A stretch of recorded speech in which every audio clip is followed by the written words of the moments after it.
아마 옆에 있는 자제들도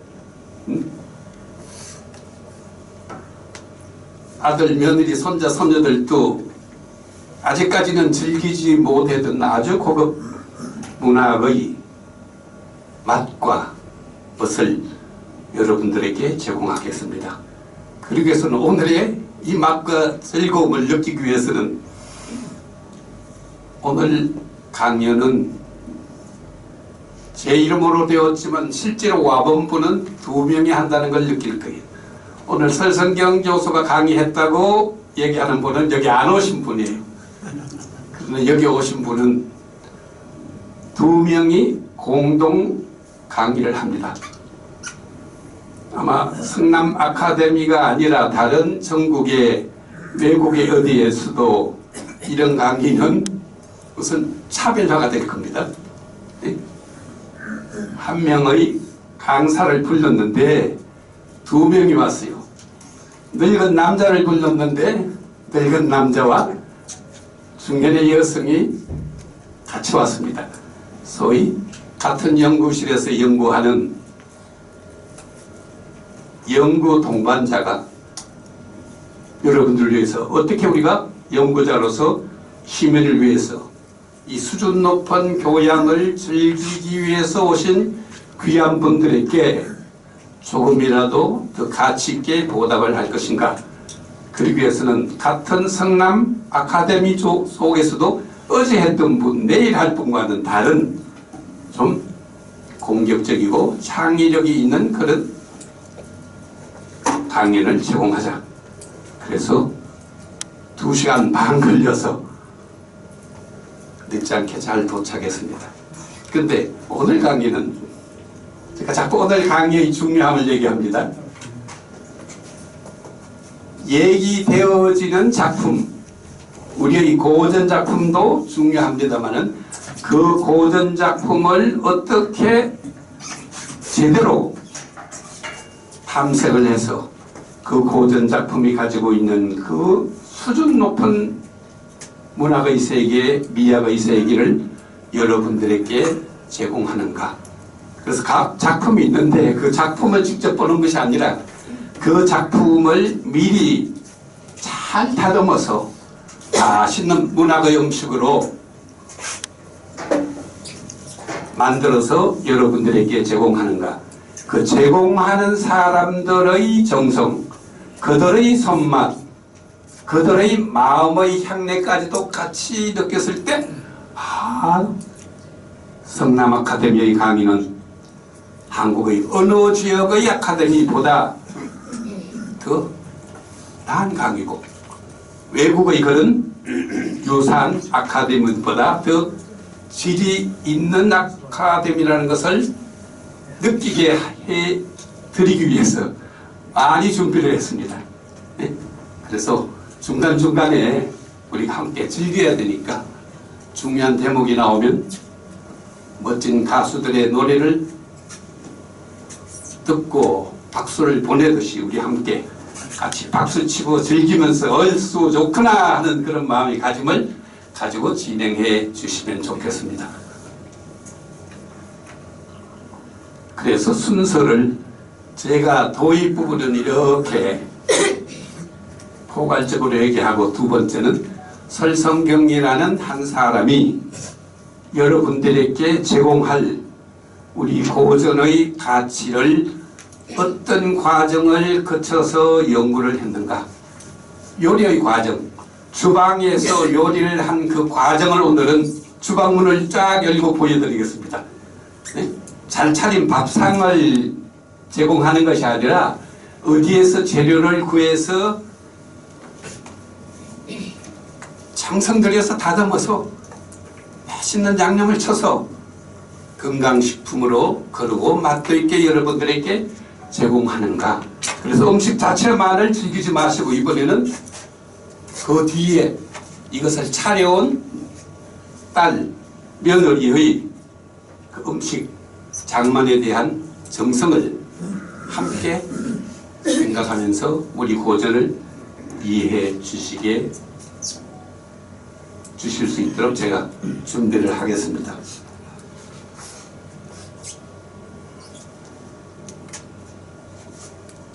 짝눈이 안 나오네.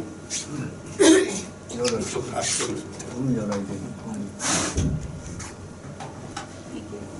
살짝 문의를 주시겠어요? 나갔다.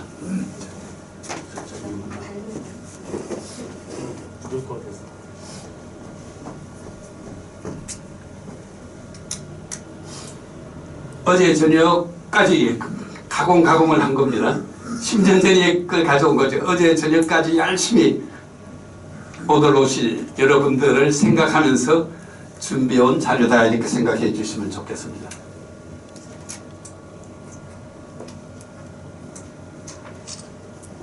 어느 쪽? 넘어가니?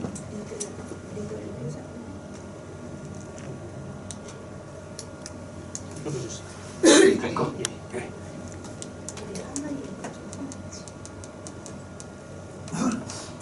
그래서 과정을 첫 순서는 제가 열고 그 다음에는 동료 연구원인 최영 연구원께서 먼저 오늘 여러분들에게 보고드릴 그 고전 작품의 미학이 어떤 과정을 통해서 연구되었는가 그 얘기를 먼저 해드리도록 하겠습니다.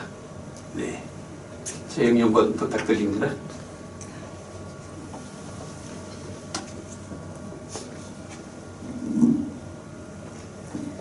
안녕하세요.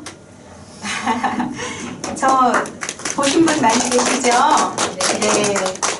제가 그 성남 아카데미 와가지고 한 2번째 시간인가쯤에 제가 이렇게 말씀을 드린 적이 있었는데 그 이후로는 저희 교수님이 쭉 진행하셔서 저희 교수님 강의에 많이 익숙하실 것입니다. 그런데 제가 오늘 난데없이 첫눈인데 한방눈이 내렸죠. 정말 평생 이런 첫눈은 처음이실 겁니다. 그리고 저 역시도 여기 오신 우리 수강생들보다는 아직 연륜이 모자라지만 저도 오늘 이런 첫눈은 처음 봤습니다. 그리고 그 첫눈 덕분에 그 오는 과정에서 그 전철이 얼마나 사람이 인파로 막 정말 재난 영화 찍듯이 그렇게 많이 몰려서 눈도 원 없이 봤고요. 사람도 원 없이 봤습니다. 그래서 오늘 이렇게 좀 특별한 것을 많이 본 날이기 때문에 늘 우리 교수님 강연 매니아들이시라서 뵙던 분들이 많으신데요.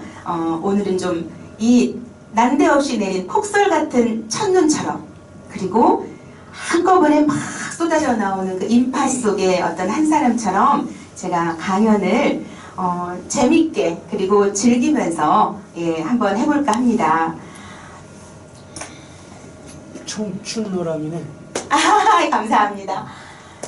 연구자를 볼 때요, 저희가 이제 작품을 연구할 때 보면은 작품 중심으로 연구를 하는 그러니까 집중도에 따라서 작품을 중점으로 연구 대상으로 두는 분도 계시고 또 작가를 또 중심으로 연구하는 분도 계십니다. 그런데 제가 이 작품 중에 연구할 때 가장 중요한 것이 바로 연구자다. 왜 연구자냐면 연구자의 수준이 작품의 수준과 작가의 수준을 들었다 놨다 합니다. 솔직히 어떻게 보냐면은 저기 뭐 지방에 있는 향토 사학자가 평생을 팠어요. 고전도 파고 역사도 파고 철학도 팠지만 연세대학교에서 평생 후학을 양성하시고 또 한국의 고전 작품을 생계 1등 만들겠다라는 목표를 가진 저희 설생경 교수님하고 같이 춘향전을 연구했다고 해보세요. 춘향전과 춘향전의 작가 조경남의 수준이 차이가 좀 나겠죠? 그래서 제가 연구자, 가장 우리가 중점적으로 봐야 되는 작품은 오늘 춘향전 강의인데 춘향전에 대해서 제대로 정확하게 좀 듣고 갔으면 좋겠다. 아니면 춘향전의 작가가 미상이라는데 춘향전 작가가 380년 만에 찾았다는데 설성경 교수님께서 작가 이야기 좀 들었으면 좋겠다. 그 두 이야기가 바로 이 연구자 수준 때문에 작품의 질과 작가가 밝혀진 것입니다. 그래서 오늘은 연구자 중심으로 한번 이 우리 강연을 풀어보겠습니다. 저희 교수님은 제가 여기 서 있으면 잘 보이시는가요? 네. 원효대사 잘 아시죠? 존경하시는 원효대사의 46대손 그 아드님, 딱 아드님 한 분을 두셨는데요.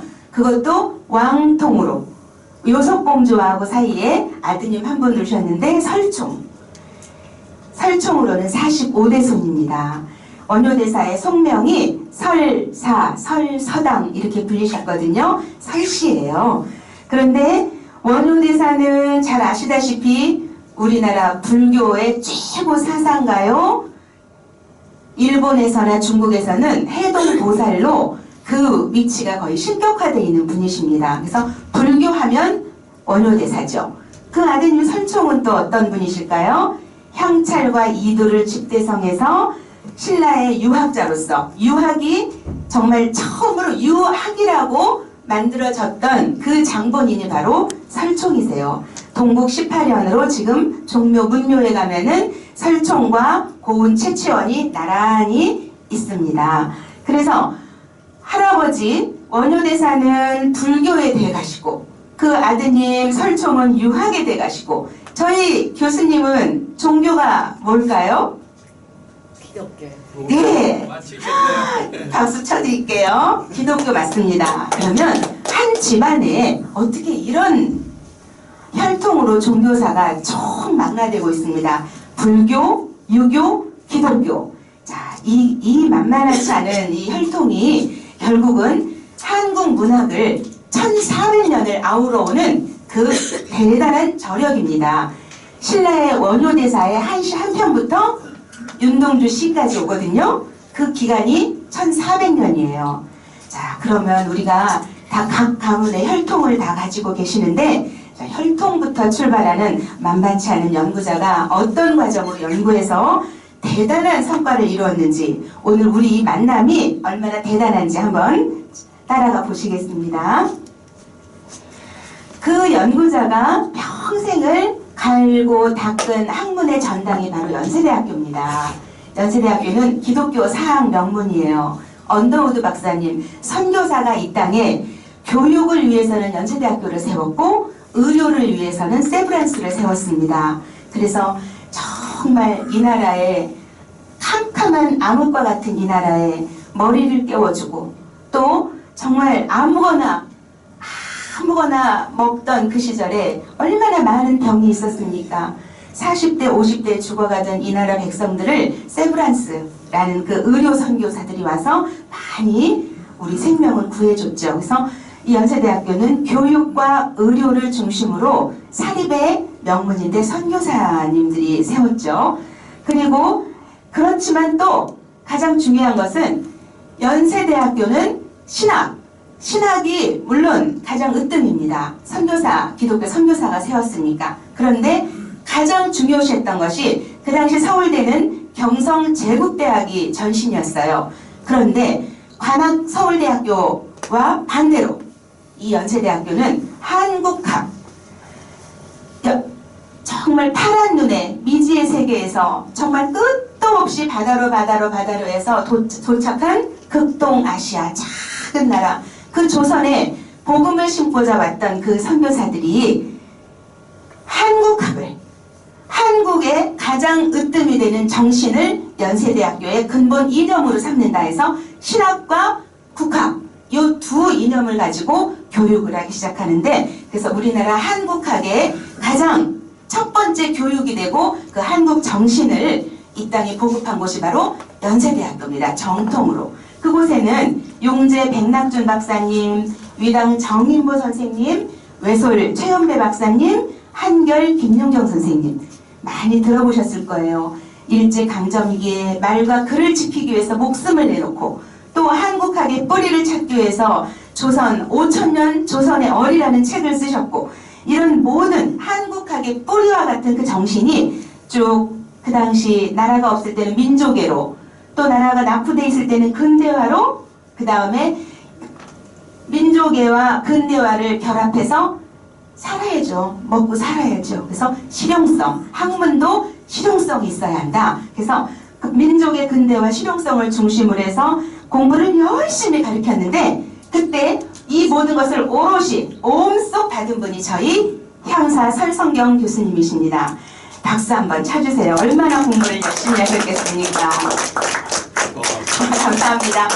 오늘 우리가 즐기는 날이니까 박수는 건강에도 좋아요. 그리고 많은 세균이, 손바닥에 있는 많은 세균이 죽는답니다. 그리고 소근육을 많이 쓰면 머리가 각성된대요.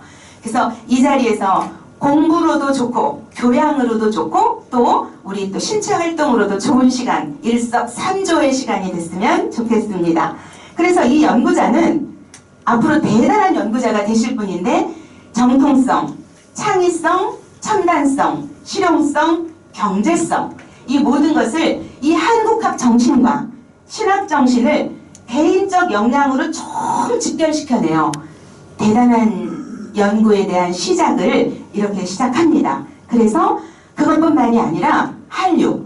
앞으로 이 시대에 벌써 그런 큰 꿈을 꾸셨어요. 한류. 대단한 한글, 한국 문학 이것은 이제 세계 문학을 선도할 것이다. 이 한류의 문학, 인문학을 내가 어떤 단초를 놓아보겠다 해서 그것에 대해서 정책 마련에도 대단히 심도 있게 개입을 하십니다.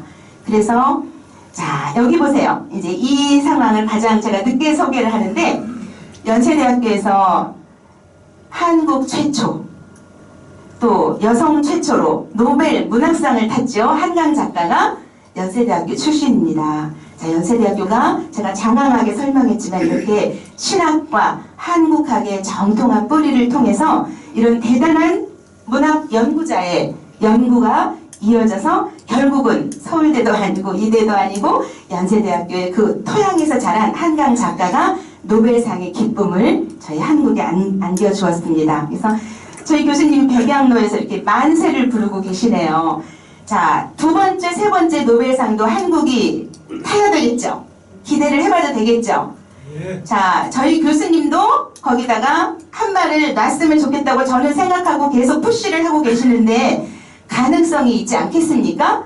한국 문학의 1400년을 집요하게 연구해냈고 그 연구한 것을 가르쳤는데 제자가 탔으니 선생님은 말할 것도 없죠. 자, 노벨상 한번 타오라고 박수 한번 또 한번 크게 쳐드릴까요?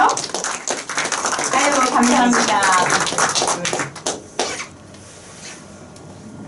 저희 교수님에 대해서 좀 더 자세히 설명을 해드리면 연세대학교 국어국문학과를 졸업하셨고 동대학원에서 박사학위를 받으셨는데 박사학위가 문학 1호 박사세요. 연세대학교 문학 1호 박사. 문학은 고전문학도 있고 현대문학도 있습니다. 현대고전통합 1호 박사님이세요. 어깨가 무거우시겠죠. 그래서 문학을 어깨에 짊어지고 50년, 60년을 달려올 수밖에 없는 숙명적인 연구자십니다. 연세대학교 제임스자대 국학연구원장, 인문과학연구소장, 강진 다산실학연구원 초대 원장 만드셨어요. 그리고 남해유배문학관 초대관장, 미래문화인재연구원 이사장, 정년후에는 일본에만은 질 수 없다라는 게 우리 교수님 평생의 모토였습니다. 정년하자마자 일본 메이지 대학에서 우리 교수님을 모셔가세요. 최고 대우를 해가지고 왜? 이 교수님의 정신을 배우고 싶어 하세요. 일본에서. 일본은 배워갖고 어떻게 하는 나라죠? 배워가지고 자기들의 그 국력과 이 모든 것을 또 한층 더 올려서 잡아먹죠. 그래서 그렇지만 그렇게 일본에 갔지만 저희 교수님은 역으로 교수가 학생이 되어서 일본의 최고 중심부에 들어가서 일본 것을 가져오시는 분이십니다. 갖고 온 연구가 또 한국학의 밑거름으로 많이 들어가세요.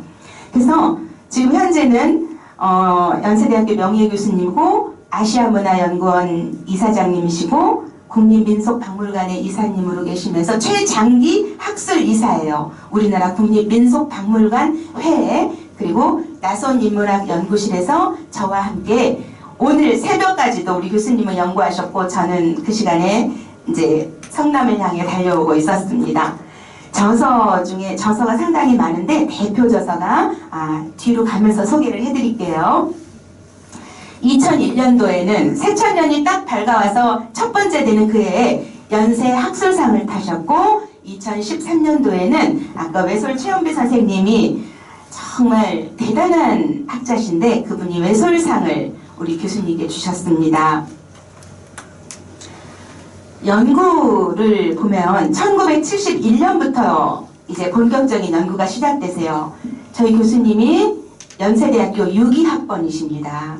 62년도에 연세대학교 1학년으로 들어가셔서 그로부터 10년 후 71년부터 이제 석사부터 시작을 하시죠. 그래서 71년부터 시작된 연구가 10년 가면 80년, 연세대학교 국문학 1호 박사인데 80년에 박사를 받으시고 그로부터 쭉 20년을 또 연구에 올라가시는데 새천년이 밝았습니다. 2000년이 되었어요.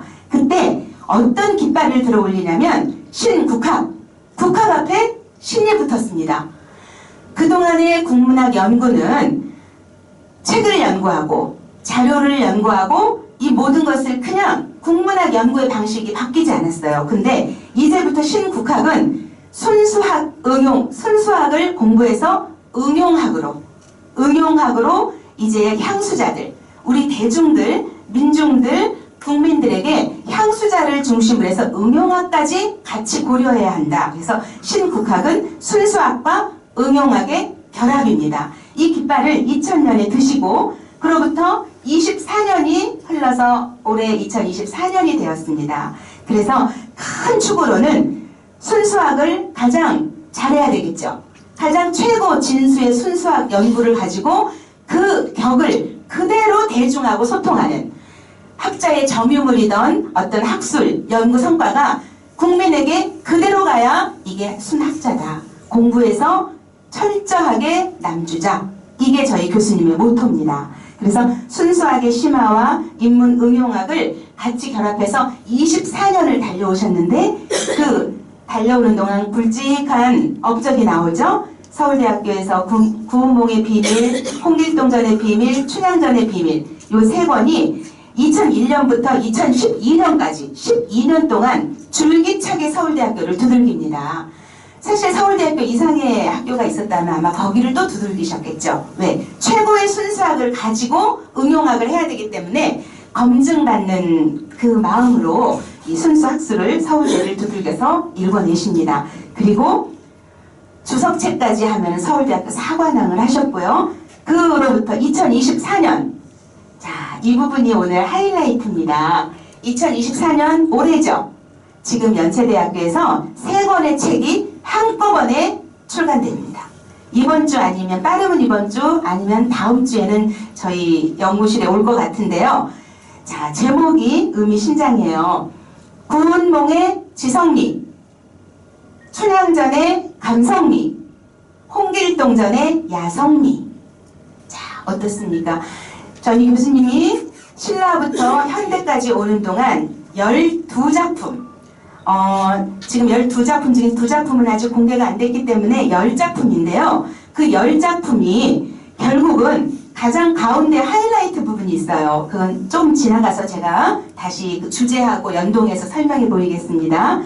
그래서 연세대학교에서 지금 3권이 한꺼번에 나오고 있다는 그 사실이 오늘 첫눈처럼 저희 연구실에서는 아주 반가운 소식이고 명예 교수님이 2009년에 되셨어요. 그러면 올해로 15년. 예, 맞습니다. 15년 차신데 15년 줄기차게 연구하는 연구자도 찾아보기 어려울 뿐만 아니라 그 연구 성과가 이렇게 책으로 나오시는 분도 사실 많지 않습니다. 제가 다 전수조사는 안 해봤지만요. 그래서 이렇게 지금도 현재 현역 연구자처럼 연구하시는 저희 교수님을 오늘 이 자리에서 만나고 계시는 것입니다. 연구자의 길 50년, 그 50년의 성과들이 제법 나왔는데 제가 정리를 해봤는데요. 아까 제가 작품을 연구할 때 작품 중심, 작가 중심, 연구자 중심이라고 말씀드렸기 때문에 이 연구자를 따라가는 길도 사실은 오늘 새로운 길, 하나의 새로운 길을 또 하나 개척한다고 보시면 될 것 같습니다. 한국적 연구 방법론. 자, 이게 왜 중요하냐면 우리나라 국문학은 한국문학인데 국문학 연구가 언제 시작됐냐면 일제강점기에 시작됐습니다. 나라를 빼앗겨서 우리나라가 나라 이름도 빼앗기고 얼도 빼앗기고 글도 빼앗겼을 때 국문학, 아이러니죠. 국문학 연구가 시작되는데 그때 방법론이 없었어요. 이 방법론이 없었기 때문에 서양의 방법론을 가져다가 국문학 연구에 때맞추기 연구가 되었던 시절입니다. 그때 저희 선생님께서는 한국적 연구 방법론이 꼭 있어야 되겠다. 그래서 내 평생을 걸고라도 한국적 연구 방법론을 개발해서 나를 따르는 제자들, 후학들에게 이 방법론을 가지고 자국의 문학, 한국 문학의 진수를 밝히도록 했으면 참 좋겠다라는 꿈을 갖고 방법론 개발을 하셨는데 그 이름이 바로 광통학입니다. 국문학 연구가 인문학으로 확장되고 인문학 연구가 광통학까지 갈 때는 굉장히 와이드하게 통하죠. 넓고 깊게 통한다 해서 바로 광통학이라는 이름을 지었습니다. 그 배경에는 신라에서 현대까지 1400년 동안 10개의 대표 작가와 작품을 선정해서 이 광통학의 방법으로 통찰해낸 결과 광통학 10경을 완성해냈습니다. 그리고 아까도 말씀드린 것처럼 순수학의 심화로 인문응용학을 개척했는데 이 인문응용학이 바로 있는 곳이 홍길동전 같은 경우는 장성 그리고 강릉, 춘향전 같은 경우는 남원, 영주, 봉화 그리고 구운몽 같은 경우는 대전과 남해. 자, 이따가 지도를 하나 보여드릴 텐데요. 순수학 심화의 결과로 전국을 정말 거짓말 안 하고 정말 일일 생활권을 실천하신 아마 최초의 연구자이실 것 같습니다. 한국 대표 고전의 세계화를 위한 노력과 결실 이 부분도 춘향전으로 박사를 받으셨어요. 연세대학교 1호 박사인데 고전 현대 통합 1호라고 하셨죠. 그 박사를 어떤 주제로 받으셨냐면 바로 한국의 대표 고전 춘향전으로 받으셨어요. 그렇기 때문에 춘향전에 대한 부분은 우리 교수님이 최고 1등이기도 하지만 가장 오래 연구했고 그래서 그 작가 미상의 난제를 풀어내신 분이 바로 저희 교수님이십니다. 그래서 춘향전을 그냥 춘향전 따로 판소리 춘향가 따로가 아니라 이제는 학자의 해석을 더 뒷받쳐서 판소리도 수준 높게 향수하고 춘향전도 작가를 찾아서 그 작가의 정신까지 포함시켜서 더 수준 높게 감상하는 것이 자국의 문학. 대한민국의 최고 1등 나와 그러면 춘향전이 나가야 되거든요. 그 춘향전에 대한 그 향수력을 연구로 많이 높이셨습니다. 그리고 최초의 인문 수사관. 이 수사관은 진짜 수사관이에요. 범인을 잡는 수사관. 왜곡이 너무 많이 되어 있습니다. 학술 현장에. 그래서 윤동주의 시에도 왜곡과 오류가 많이 있고 또 구운몽의 어떤 창작지에 대한 오류도 많이 있습니다. 그런데 오류가 오류인지도 모르고 오류임에도 불구하고 밝히지도 않고 덮어놓고 가는 경우가 많아요. 눈이 저렇게 예쁘게 오는데 내리는 눈은 너무 예쁜데 눈이 내려서 쌓이면 그 밑에 땅은 가려져 있지만 우리는 하얗다고 너무 좋아하죠. 그러나 눈이 녹으면 어떻습니까? 지저분하기 짝이 없죠. 우리 연구사의 밑에는 눈에 덮여서 가려져 있는 너무나 왜곡된 잘못들이 많이 있었습니다. 그 부분을 낱낱이 연구자가 책임을 갖고 밝혀내셨습니다. 세종인문대로 운동 이 부분도 굉장히 주목할 만한 일인데 세종대왕의 가장 큰 업적은 한글 창제죠. 한글을 만들어 주셨는데 그 한글 지금 얼마나 세계가 뜨겁습니까? 그 한글로 쓴 세 작품이 바로 춘향전, 홍길동전, 구운몽입니다. 한글로 쓴 세 작품을 연구했기 때문에 세종시대. 자, 세종시대 하면은 학문이 숭상받고 인재가 최고로 장영실 같은 사람 얼마나 세종대왕이 높이 들어쓴 과학자입니까? 그런가 하면은 농사부터 천문학부터 모든 분야가 전부 다 최고로 가장 높은 위치까지 올라갔던 그 태평성대 모든 만백성이 세종대왕을 아우르고 또 그것을 우리 국민들이 다 낱낱이 누리던 그 시대로 우리가 가보자. 그러면 인문대로 인문대로는 일단 가로를 한번 묶어보시면 인문대로, 과학대로, 천문대로, 예술대로, 나는 내가 제일 잘하는 건 뭐가 있을까요? 거기에 또 넣고 싶은 거, 뭐 자수, 병풍, 뭐 그림, 얼마든지 자기의 최고의 분야를 세종대의 그 모든 분야가 가장 최고를 찍었던 데처럼 다 높일 수 있고 다 올릴 수 있다는 것을 열어놓은 겁니다. 그래서 저희 연구실 그리고 저희 교수님은 인문대로 인문학만큼은 책임지겠다. 그 대로는 내가 열어놓을게. 나머지는 다른 분들이 또 열어갈 수 있도록 이렇게 활짝 세종인문대로 운동을 열고 개척하신 분입니다. 자, 순수학과 응용학의 조화 이 부분이 굉장히 중요해서 1999년 11월 29일 한 달만 있으면 2000년 세계가 2000년이라는 앞에 이자가 오지 못하고 돌아가신 분도 많은데 저희는 이제 2000년이 지나서 2024년에 와 있죠. 이미 24년 전에 연세 춘추에 신국학은 순수학과 응용학의 조화로 같이 열어가야 한다. 이제 국학도 전통적 의식에서 벗어나 지식경영학, 아까 근대화, 그 다음에 실용성까지 같이 아우른다고 했죠. 지식도 경영학과 접목해야 한다. 그래서 한국이 인문학 하면은 학자들의 점유물인데 이것이 지식경영학으로 한 번 더 올라가면 인문학으로 이 나라가 먹고 살 수 있습니다.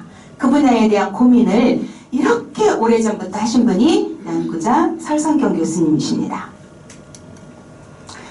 자, 아까 광통학에 대해서 제가 말씀을 드렸는데요. 1400년 연구 주제 기간이 일단은 굉장히 와이드합니다. 광폭이에요. 보통은 300년, 보통은 200년, 100년, 어떻게 보면 50년 이렇게 집중해서 한 연구가 이렇게 진행이 되는데 사실은 1400년으로 확정된 연구에는 이 가운데 세 작품 4경, 5경, 6경 허균의 홍길동전, 5경 조경남의 춘향전, 6경 김만중의 구운몽 이 조선시대 17세기의 소설 세 작품이 저희 교수님 연구의 노른자세요. 그런데 딱 조선시대 17세기의 이 한국문학 세 작품을 딱 놓고 보니 우리 교수님 연구는 좀 특이하십니다. 이것이 하늘에서 떨어졌나 바다에서 솟았나 이 앞전 시대는 그 앞전 시대는 그 앞전 시대는 확정해서 연구를 해야만 오늘에까지 오는 거예요. 제가 그냥 뚝 떨어지지 않았겠죠. 저희 엄마가 있었고 저희 엄마를 낳으신 할머니가 계셨고 증조 고조 쭉 있을 거 아니에요. 그래서 앞 시대로 확장을 하는데 고려 시대로 그리고 신라 시대로 그 다음에 요 성리소설 이따가 제가 말씀을 드릴 텐데 요 4경, 5경, 6경에 해당하는 요 조선 17세기의 대표 고전 한국의 대표 고전입니다. 이 대표 고전을 거의 완성에 가깝게 해주신 이 세 작가분들이 소설을 정말 그 시대에 노벨상이 있었다면 노벨상 깜들이십니다. 그래서 이 완결된 작품을 후대에는 어떻게 이어받아서 결국은 오늘날 한강이 노벨상까지 타느냐 이 과정을 개항기, 강점기, 현대 나라가 정말 신라부터 고려, 조선 쭉 오는 동안 개항을 요구하는 개항기가 있었고 그 다음에 세계 열강들이 쫙 그 정말 땅 따먹기 하던 시대에 일본이 와갖고 딱 접수하면서 나라가 강점됐던 시기도 있었습니다. 나라가 없어져 버린 시기도 있었어요. 그리고 가까스로 우리는 독립을 이루어서 현대의 이 융성한 대한민국 세계 10등 안에 드는 경제 대국까지 왔습니다. 그렇다면 문학도 문학이 아닙니다. 저희 교수님은 문학을 인문학을 광통학으로 넓혔다는 것은 문학 안에 문학적 요소뿐만이 아니라 역사가 흐르고 있고 그 시대의 당대 최고의 철학이 흐르고 있고 그 당시의 최고 학문들이 다 문학이라는 가장 큰 바구니 안에 다 빼곡히 녹아있는 거예요.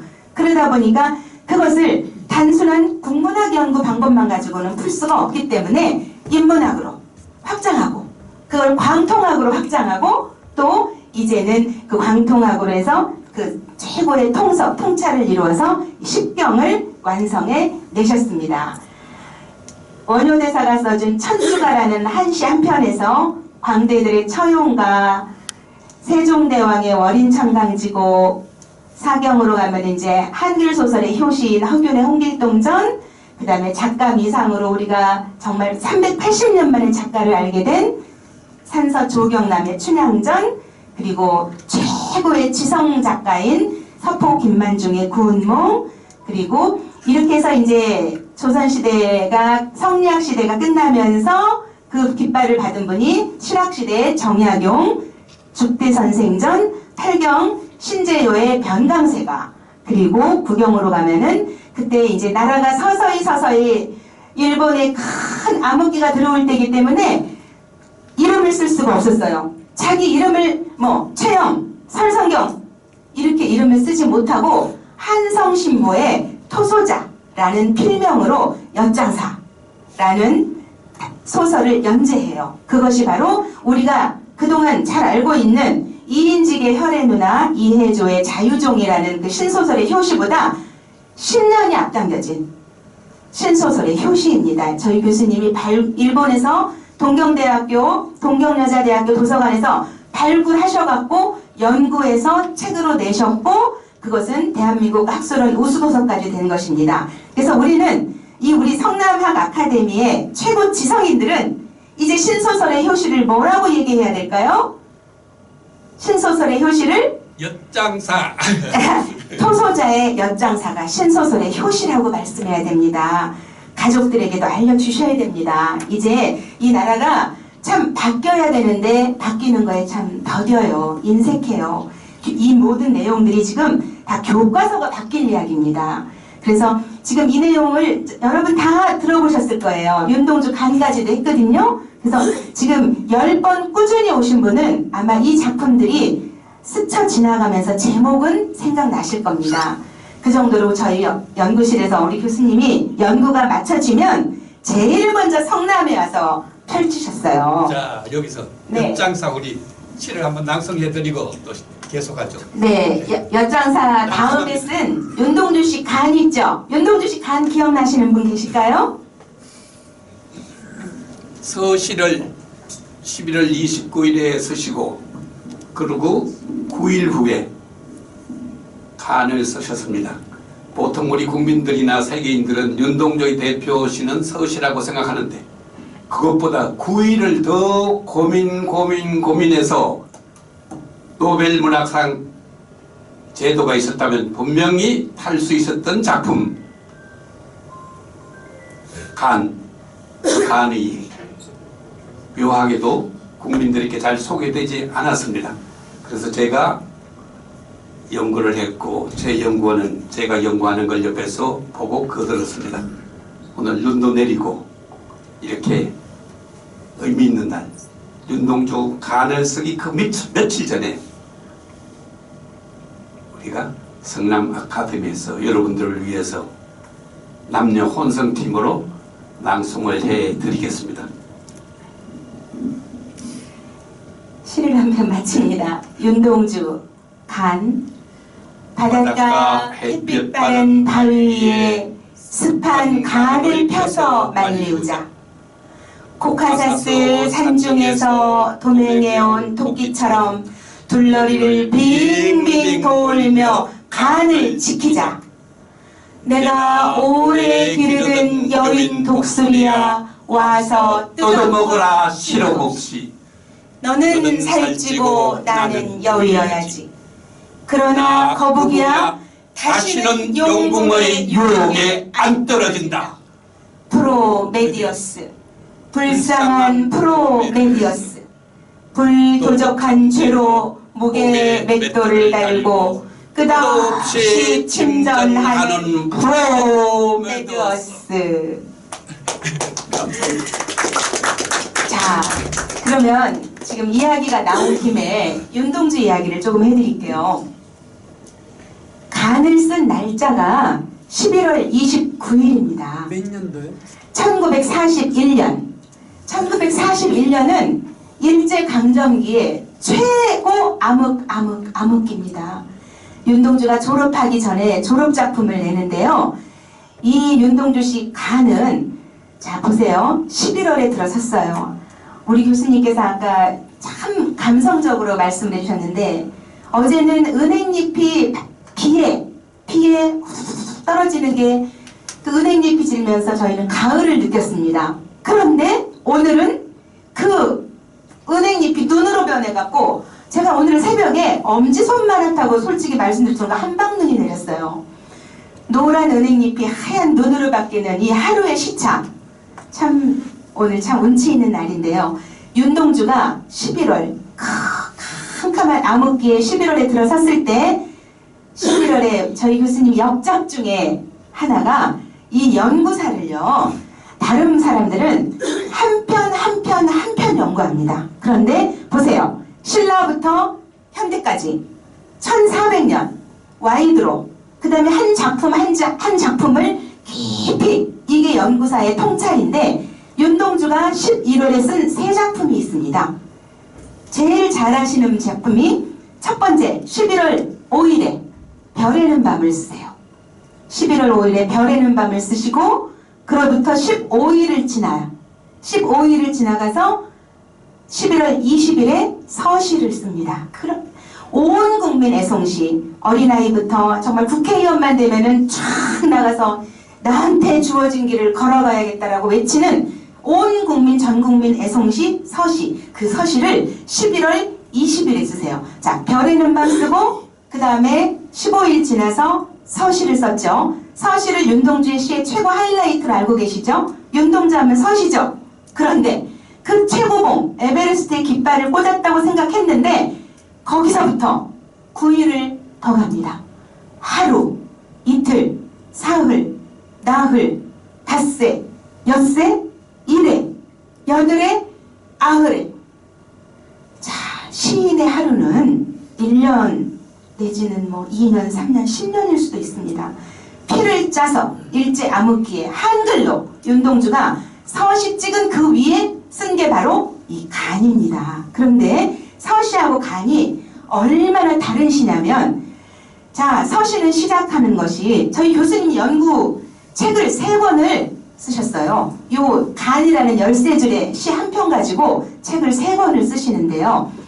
13줄밖에 안 돼요. 그런데 서시를 쓴 9일 후에 쓴 간에는 서시의 정반대 빛깔이 나타나기 시작합니다. 죽는 날까지 하늘을 우러러 한 점 부끄러움이 없기를 잎새에 이는 바람에도 나는 괴로워했다.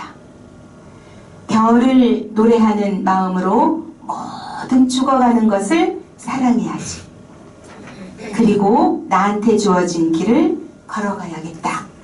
오늘 밤에도 별이 바람에 스치운다. 보세요. 서시에 등장하는 배경은 별이고 밤이에요. 그런데 9일 후에 쓴 간은 아까 저희 교수님하고 저하고 낭송했죠. 시작을 어떻게 합니까? 바닷가 햇빛 바른 바위 위에. 바닷가에 가보세요. 햇빛이 바닷물에 비쳐서 눈을 뜰 수 없을 정도로 밝습니다. 별의 이야기, 밤의 이야기를 9일 전에 썼던 윤동주가 이번에 바닷가 햇빛 바른 바위 위에 내려지는 직사광선을 생각해 보시고 바다 위에 떨어지는 직사광선을 생각해 보십시오. 얼마나 캄캄한 암흑기에 얼마나 대단한 빛을 얘기하고 있는지. 그렇게 다릅니다. 그런데 거기에다가 뭘 펴서 말리느냐? 간을 펴서 말린대요. 간. 자, 서양에서는 아마 이 간을 시어를 대체한다 그러면 저는 교수님께 그랬어요. 아마 서양 사람들은 심장으로 대체했겠죠. 간이 콜, 심장이 콜, 생명이니까. 그 당시에 나라가 주권을 빼앗기고 말도 빼앗기고 얼도 빼앗겼기 때문에 우리 간을 뺏긴 거예요. 그 강점기에.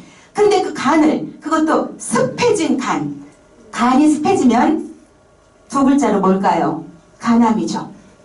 죽었죠. 병 걸렸죠. 네, 선생님. 소설 얘기하다 시 얘기를 하다가 원조대사 얘기를 하다가 설성경 얘기를 하다가 최영 설성경이 같이 갑니다. 이게 다른 강연에서는 별로 볼 수 없는, 오늘 것은 아주 무질서하지만 이게 초질서입니다. 우리의 인생이 그렇고 또 이 강연이 창밖에는 저렇게 눈이 소담스럽게 내리는데 이 속에서는 한국의 고전문학, 현대문학, 문학 얘기를 합니다. 문학의 얘기를 해요. 그런데 여기서 제가 또 개입을 합니다. 우리 연구원 잘 알아듣게 재미있게 말씀을 해주시죠. 박수 한번 쳐주세요. 제가 또 후계자 양성을 이 정도 잘하면 되겠죠? 네.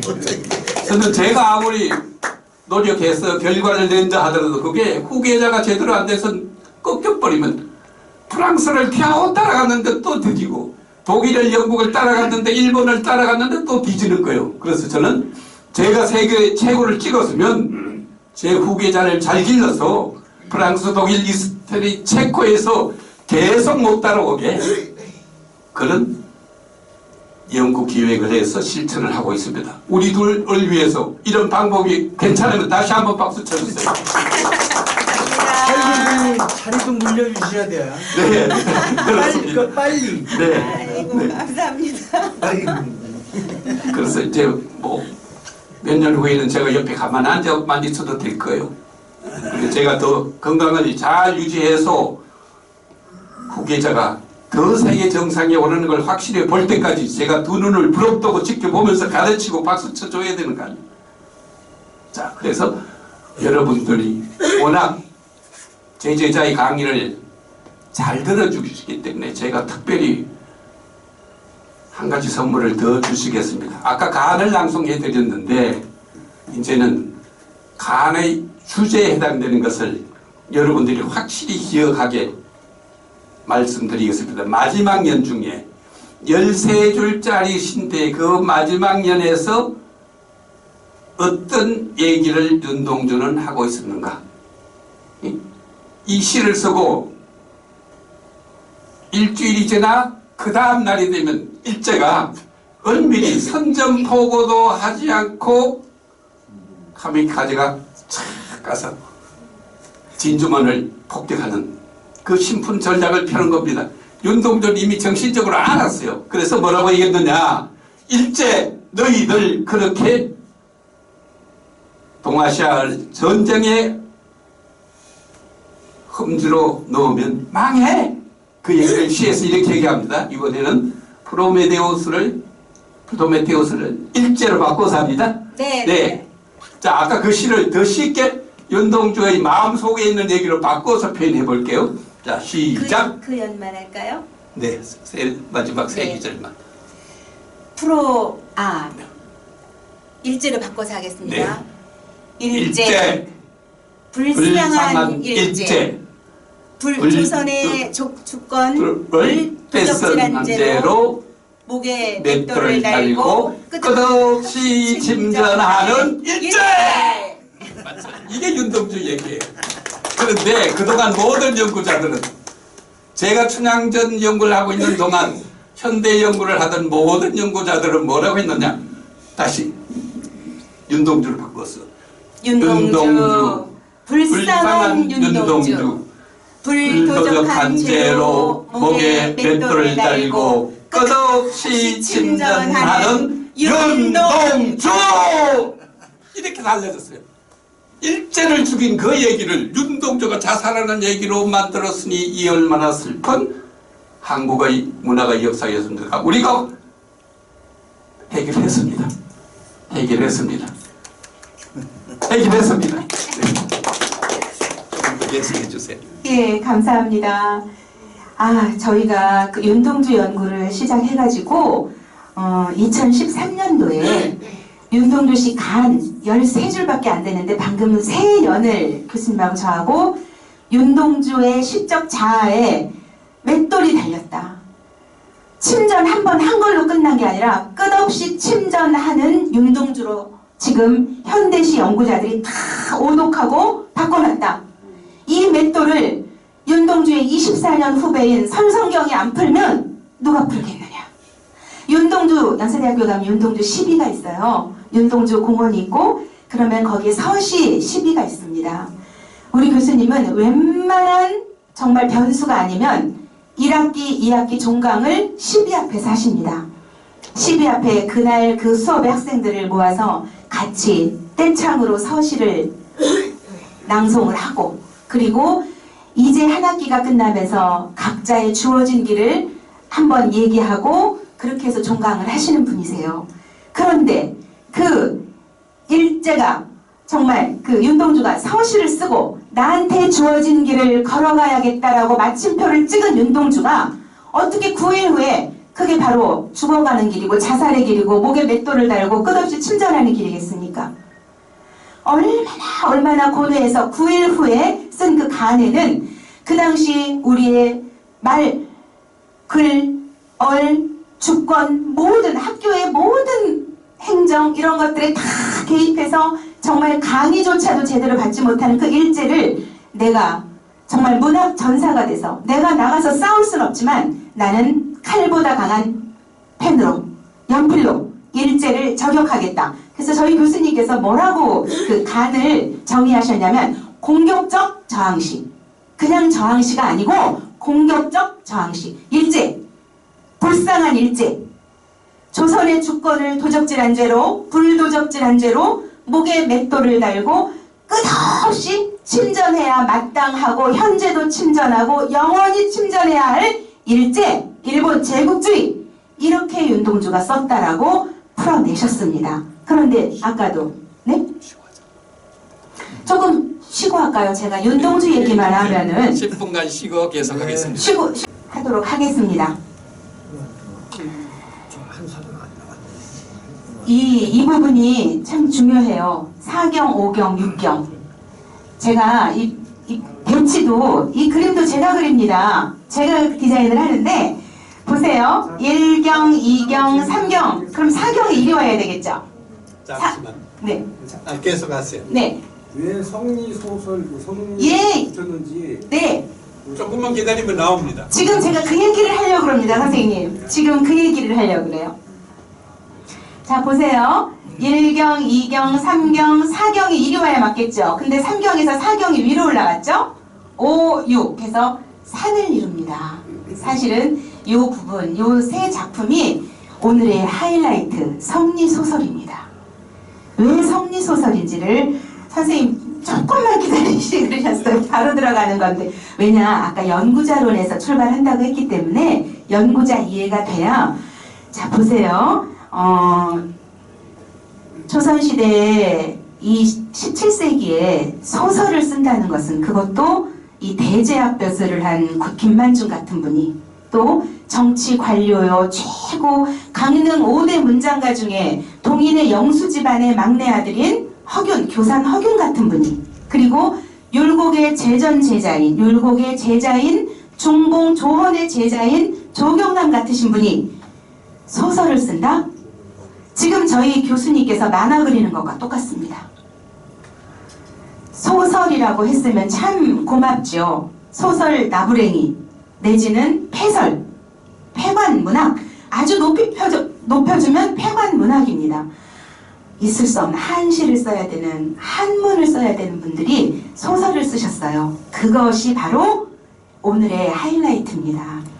그런데 저희가 이 성리소설이라는 것을 표면에 딱 올려서 증명해 내기까지 6.2학번이 62년을 거쳐서 올해가 6.2학번으로 들어가서 62년이 지났습니다. 2024년입니다.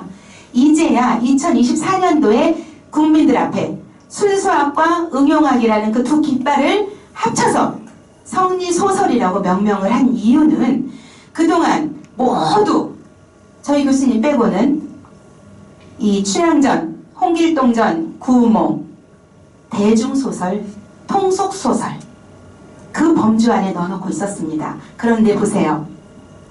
제일 앞에서 제가 말씀드린 것처럼 한 작품을 연구할 때는 작품 중심으로 들어가는 분도 계시고 작가를 열심히 파보는 분도 계십니다.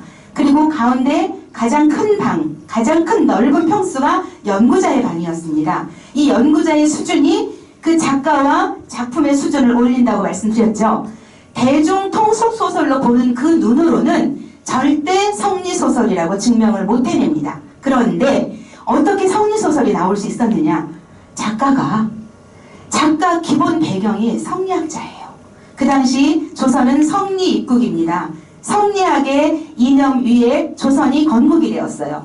그 전 고려는 불교 시대입니다. 불교를 어떻게 때려잡았냐면은 정도전 같은 분은 불씨 작변, 불씨, 석가모니를 불씨라 그랬어요. 불씨, A 김씨, A 최씨, 박씨, 불씨의 잡스러운 이야기라고 불교를 폄하하고 정말 그 앞전 시대 불교 문화가 신라, 고려, 1000년을, 1600년을 아우르던 그 문화를 다 불식시킨 거죠. 그죠? 그랬던 조선에서 성리학자가 소설을 썼다. 그런데 그 성리학의 이념이 뭐였냐면은 사실은 우리가 지금 잘 알고 있는 삼강오륜 아시죠? 삼강오륜 잘 아시고 그 우리 삶 속에 녹아있는 성리학적 요소들이 상당히 많습니다. 조선이 500년을 갔으니까요. 그죠? 600년을 갔으니까 그것처럼 그 당시에 이념이 성리학 이념이었는데 자, 이 조금만 더 진행을 해보면은 이 광통학 십경으로 이런 성과물들이 다 나왔고 이 성리소설의 삼미학이라 그래서 홍길동전의 야성미, 춘향전의 감성미, 구운몽의 지성미라고 책 이름을 밝혔습니다. 그렇다면 왜 홍길동전은 야성미일까? 왜 춘향전은 감성미일까? 왜 구운몽은 지성미일까? 자, 우리 사람들을 이루고 있는 정체성에는 홍길동전에는 감성미만 있을까요? 아니, 홍길동전에는 야성미만 있을까요? 그 안에는 지성미도 있고 감성미도 있습니다. 그러나 홍길동전 했을 때 대표적으로 우리가 드러낼 수 있는 미학을 정의할 때 이 홍길동전은 야성미라 하면 맞겠다 라고 해서 제목을 미학으로 뽑아낼 때 홍길동전은 야성미, 춘향전은 감성미, 구운몽은 지성미라고 명명했습니다. 그 이유는 한 연구자가 연구를 시작해서 미학은 거의 끝에 가서 정리를 해낼 수도 있고 못 해낼 수도 있는 학문의 꼭지점입니다. 그렇다고 그러면 춘향전으로 1호 박사를 받아서 62년을 달려온 저희 교수님이 춘향전은 대표 미학이 감성미학, 홍길동전은 대표 미학이 야성미학, 구운몽은 대표 미학이 지성미학. 이유가 다 있습니다. 대표로 발현된 것이고 그 안에는 한국인의 정체성이 고스란히 녹아있기 때문에 저희는 이 미학을 풀어서 한국인의 의식구조, 한국인의 생각 방식, 한국인의 삶의 어떤 그 양상, 정체성을 규명해내는 게 미학의 꼭지점이었습니다. 그런데 성리소설이 왜 앞에 붙었느냐, 성리소설의 산미학이 왜 되느냐 보세요. 이게 이제 광통학으로 전개하는 세종 인문대로 운동인데 춘향전, 구운몽, 홍길동전, 윤동주, 그 다음에 그 밖에 아까 광통학 십경의 모든 고전들이 그대로 전국에 응용학으로 순수하게 성과가 응용학으로 다 가서 있기 때문에 제가 이렇게 한번 그림을 그려보았습니다. 성리소설로 들어가는 지금 이렇게 이제 뭐라 그럴까 강론으로 제가 이렇게 정확하게 설명을 한번 해보이려고 앞에는 전체 총론을 얘기를 했고 이제부터 강론으로 한번 들어가 보겠습니다. 홍길동전의 야성미 부분을 얘기할 때는 1974년도 자 1974년이면 올해로부터 딱 몇 년 전이겠습니까? 50년 됐죠. 2024년이니까 50년 전에 전라남도 장성군 황룡면 아치실 거기에서 홍길동의 생가터가 발굴이 되고 그리고 홍길동은 실존인물이다를 최초로 밝혀내신 분이 저희 교수님이십니다. 한 작품을 연구할 때 그 작품의 모델, 그 다음에 작가, 그 다음에 연고지 이런 것들을 하나하나 돌 하나씩 올려서 돌탑을 쌓듯이 올라가지 않으면 미학까지 못 옵니다. 그렇다면 지금 현재 시점에서 성리소설까지 올라올 때는 얼마나 수많은 돌멩이들을 올려놨겠습니까? 그렇기 때문에 성리소설이라는 개념을 딱 바로 얘기하기에는 이 앞에 설명이 정말 필수 불가결하게 필요했기 때문에 앞에 설명을 할 수밖에 없었습니다. 그러면 이 실존인물 홍길동을 발굴해 내시면서 홍길동전 연구로 더 깊이 들어가게 되시죠. 저 성리소설 한자로 성리를 저기 뭐 성리학입니다. 성리학. 네네, 성리학입니다. 헷갈려. 네네. 이분이 홍길동전을 지어주신 교산 허균 선생님이십니다. 이 영정은 교산 허균 선생님 사진 찍듯이 찍어놓은 게 아니고 표준 영정으로 해서 후대에 그린 것입니다. 자, 이조 소설에 나타난 인간상이라는 석사 졸업 논문을 1971년도에 쓰면서 홍길동전 연구를 시작해 가세요. 그때 이조 소설에 나타난 인간상이라는 주제 안에는 협객형 홍길동과 공명형 양소유, 인간상 연구가 사실은 어렵습니다. 인간상 연구가 어려운데 보세요. 성리학의 이념으로 이룬 조선, 그 성리학의 이념으로 나라를 통치하겠다고 했습니다. 그랬으면 그 성리학의 이념이 어떻게 스며들어서 백성과 관리와 임금까지 다 아우르는 성리 문화가 완벽하게 그 나라를 정말 통치 이념으로 서야 성리학의 이념이 쓴 성리 입국의 나라가 되겠죠. 그러면 그것에 대한 시작을 인간상부터 풀어가십니다. 사람의 마음으로 들어가는 거죠. 그 시작이 1971년 석사 논문부터 무려 이 무지개 다리 한 켜 한 켜 건너오는 동안 53년 걸렸습니다. 그래서 올해 홍길동전의 야성미까지 왔습니다. 홍길동전 연구를 시작하면서 큰 질문을 던지세요. 자, 이것이 이제 성리소설까지 옵니다. 연산군 실록에는 연산군 1500년 의금부에 홍길동이라는 강도가 잡혔대요. 실록에 나옵니다.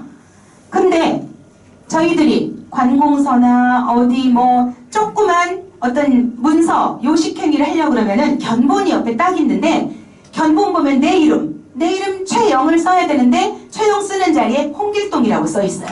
그 홍길동 이름 써 있는 데다가 내 이름을 쓰라는 거죠. 그죠?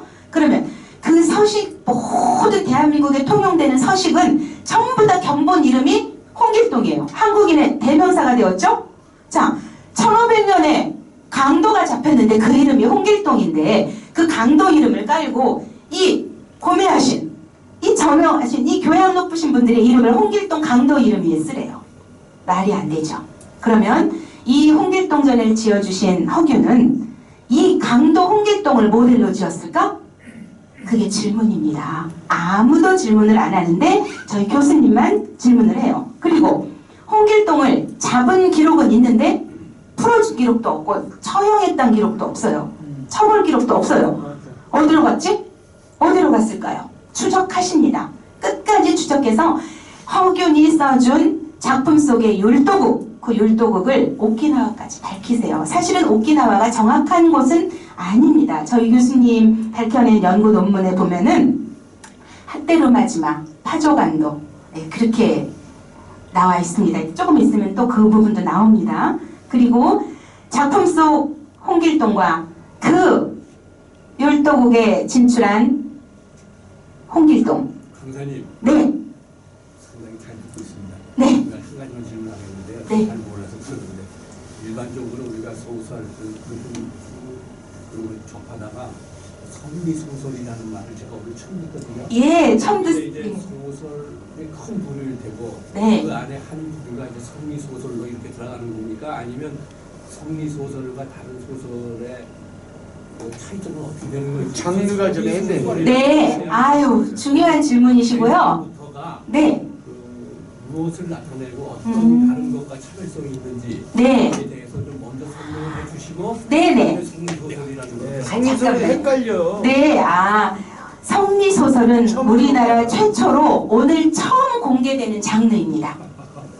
성리소설이라는 말은 오늘 처음, 그리고 이 성리소설의 산미학은 연세대학에서 지금 3권이 아까 출판이 돼서 이번 주 아니면 다음 주에 나옵니다. 그러므로 가장 처음 첫 강의를 성남 아카데미에서 합니다.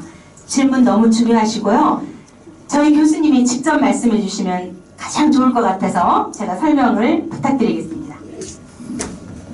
그렇게 했어요. 지금까지 발굴된 조선시대에 쓴 소설, 그걸 우리가 고전 소설이라고 합니다. 100종류를 조금 넘습니다. 그 중에서 지금 성리 소설에 넣을 수 있는 것은 홍길동전, 춘향전, 구운봉입니다. 이 세 작품은 작가가 대단한 성리학자이고 높은 벼슬을 한 문인들입니다. 그래서 지금은 앞으로 그 100여종 중에 몇 작품이 더 성리소설에 들어갈지는 모르겠어요. 그래서 제가 연구한 건, 우리 연구실에서는 최소한 이 세 작품만은 성리소설로 넣어야지 통속소설이 아니야. 대중가요가 아니라 이건 클래식이야. 그걸 구분할 겁니다. 통속소설이라고 교향곡과 같은 그런 수준의 작품이지 일반적인 대중가요의 가곡과는 다르다. 그래서 중국에도 일본에도 서양에도 없는 한국에만 특히 17세기에 16세기의 대개 율곡 같은 대학자, 우계 선생 같은 대성리학자가 와서 중국의 주자 철학을 더 수준 높게 한국식으로 연구를 했고, 바로 그래도 정치적으로 당파성으로 홀단이 일으켜서 내후외환에 휘달리니까 이제는 안 되겠다. 이론만 갖고는 아무리 이론적으로 논문을 썼지만 조정에 가서 서로 당파성이 생겨서, 그래서 그런 당파성을 뛰어넘는 주자 선생님이 가르쳐준 그 성리 철학의 도심, 그런 제대로 된 도심을 소설 속에 심어서 알게 모르게 교육을 시켜야 되겠다는, 세종대왕께서 훈민정음을 통해서 언어 소통을 통해서 많은 문화적 성숙을 하듯이 성리학자 최소한 3명, 이 3명의 성리학자는 세계 유일한 한국에만 있는 대문학적 고봉에 해당되는 성리소설을 썼다. 그래서 그 결과가 제가 50년 전 연구를 해서 내일 저희 모교인 연세대학교 출판부에서 다음 주 좀 나올 것 같습니다. 그래서 여러분들은 그 미리 특별한 선물을 하는 거니까 좀 더 구체적인 것은 그 책이 나와서 저희들이 그 문제만을 설명드릴 기회 향수해 주시면 좋겠습니다. 오늘은 그런 것을 찾아내기, 개념화하기까지 50여 년을 해서 그런 얘기를 한다. 순간적인 어떤 직관으로 그런 주장을 한다. 그것이 아니라는 틀 속에 해드리는 아카데미의 강연이라고 생각해 주시면 좋겠습니다. 더 이상 문제는 앞으로 진도를 나가기 위해서 질문은 조금 강의가 다 끝난 다음에 받아들이도록 하겠습니다. 한 가지만 근데 서 교수님 그건데 최초로 주장을 하시는 거 이해가 가는데요. 네. 그 공식적인 이제 학계에서 그 성리 소설이라는 것을 인정을 받으셨습니까? 아직은 책이 다음 주에 나오니까 인정받을 수가 없는 거죠. 이제 시작입니다. 그동안 연구한 게 책으로 나오면 이제 평가를 받는데, 그렇죠. 책이 나오기 일주일 전. 주장은 하셨지만 아직은 그렇습니다. 학계에서 인정은 아직은 아직 주장을 안 했으니까 학계에서 인정하고 안 하고 없는 거죠. 아직은 학계에서 모르는 얘기예요. 일주일 후에 제가 이 발표를 하는데 여러분들 위해서 특별히 미리 리허설을 해드리는 그런 공간입니다. 다른 데에서 너무 논문으로 뭐 이런 좀 하시지 않았었어요? 그래서 제가 아예 책을 700페이지짜리 책을 3권을 써서 그걸 주장하니까 아직 학계에서는 모르잖아요. 네? 조금만 참아주시면 된다 그 말씀이에요. 네, 아시겠습니까? 네. 저희 오늘 대단하십니다. 눈이 지금 오다가 딱 그쳤어요. 그 말씀 하실 때. 이 눈이 바로 서설. 소설을 하니까 그렇죠. 끝이지. 네. 왜 그러냐면 이 눈 자체가 서설인데, 오늘 정말 제가 아까 인트로에 그랬잖아요. 정말 이렇게 첫눈인데 엄청난 눈, 엄청난 인파. 네네. 그랬기 때문에 오늘 특별한 자리에서 성리소설을 공개하기 때문에 저도 굉장히 좀 감동스러운 날이라서 그렇게 시작을 한 거고요. 성리소설이 오늘 성립이 되는지를 여러분들도 한번 같이, 왜냐 그 삼미학이 각 권이 700쪽씩입니다. 2100쪽에 달하는 대서입니다. 그런 책을 가지고 교수님께서 딱 내놓기 때문에 사실은 이건 학계의 인증 차원이 아니라 인증을 받아서 뭐 거부되고 이런 차원이 아니라 이렇게 증명해낸 학자가 없기 때문에 이제는 우리나라는 노벨상을 한강이 타온 것처럼 성리소설을 가진 나라임을 자랑스럽게 여겨야 될 때가 되었습니다. 왜 일제강점기에 시작된 연구로 인해서 대중통속소설로 이 성리소설의 진가가 가려져 있었다는 거죠. 아까 눈 밑에 그것을 2100쪽에 달하는 대저서를 통해서 밝혀내셨고 그것을 통해서 우리 국민들 자긍심을 이제는 좀 더 올리자는 그런 이야기입니다. 그럼 조금 더 빨리 진행해 보겠습니다. 이렇게 그때 당시에 발굴한 것이 신문에 많이 대서특필이 되었었고요. 그리고 이분은 장성의 마지막 유학자인데 이분이 전설을 하나를 들려주세요. 우리 동네에 홍길동이 살았어. 바로 저기야. 그 얘기 한마디를 저희 교수님이 들으시고 그 말 한마디 때문에 전라남도 박물관 팀을 대동하고 그 자리에 올라가서 말 한마디 한다고 박물관 유물 발굴팀이 움직이겠습니까? 얼마나 노력하고 설득하고 문헌 자료를 제공하고 정말 눈물 없이 들을 수 없는 연구자의 뒷 비하인드 스토리가 많습니다. 그래서 결국은 장성의 이 유학자의 전설 한 편을 가지고 실제로 그 홍길동이 살던 곳을 팝니다. 역사도 파고 철학도 파고 땅도 파세요. 땅을 팠더니 분청사기하고 이조백자가 웬 말입니까? 전라남도 장성 심심산골에 그 폐허가 된 곳에 궁중에서 쓰는 궁중 유물 같은 이조백자 분청사기가 나왔어요. 비록 깨졌지만 궁에서부터 여기까지 어떤 유입 경로를 통해서 이 이조백자 분청사기가 왔을까? 홍길동이 왕실과의 연관성을 캐들어갑니다. 그랬더니 놀랍게도 연산군의 삼촌뻘이에요. 홍길동 실존인물이. 그걸 다 밝혀내셔서 그것이 서울대학교에서 비밀로, 연세대학교에서 또 연구로, 또 이번에 성리소설의 미학까지 오는 돌멩이 하나씩입니다. 이렇게 설성경 교수 주장하는 부분이 그 당시에 엄청나게 대서특필이 됐었어요. 이것들이 쌓여서 성리소설까지 옵니다. 갑자기 어느 날 뚝 성리소설 반발이 많겠죠. 그러나 이 탄탄한 과정을 거치기 때문에 성리소설은 대한민국의 보물이 되었고 앞으로도 우리는 자랑스럽게 여길 수 있을 것 같습니다. 아까 그 홍길동이 진출한 경로를 따져보면 이 일본 열도의 가장 최남단이에요. 대만하고도 더 가깝습니다. 홍길동과 장영기 일당이 집단으로 조선을 떠나서 표류했는데 표착한 이 해류를 따라서 표류한 곳에 바로 홍길동이 갔다. 이곳이 바로 허균의 작품 속에 그려낸 율도국이다. 이것이 53년의 연구사에 다 논문 수백 편, 책 수십 권으로 다 밝혀졌습니다. 율도국은 허사인전에서 보면은 거기가 아닌데요. 책을 나중에 보시면 될 것 같습니다. 그리고 실존인물 홍길동부터 시작해서 홍길동의 삶과 홍길동전, 홍길동전의 비밀, 그리고 가장 마지막에 2019년도에는 우리가 잘못 알고 있는 홍길동전, 그것을 제대로 알아야 되겠다. 그래야 1등 교양인이다 해서 홍길동전 바로 알기라는 책도 나왔습니다. 저하고 우리 연구원이 공동 저술입니다. 네, 공저로 나왔습니다. 그래서 그 생가터, 분청사기하고 그 이조백자가 나왔던 생가터에 이렇게 훌륭한 테마파크가 섰어요. 이게 생가터고요. 요 밑에서 그 유물이 출토되었죠. 그리고 지금도 이렇게 잘 꾸며져 있습니다. 그리고 홍길동 전시관에 가면은 뭐 다양한 홍길동 관련 자료, 허균 관련 자료를 볼 수 있습니다. 네, 이렇게 잘 돼 있으니까 한번 나중에 장성에 가시면 응용하기, 순수하기 심화되어서 응용하기 어떻게 설치가 되었는지를 한번 볼 수 있습니다. 그리고 초기의 장성의 축제는 홍길동, 팔도 홍길동 그 주제였는데 지금은 꽃축제로 또 현대적 변용을 했더라고요. 그래서 저희 교수님은 탐험대장이 되어서 초등학교까지 찾아갑니다. 왜?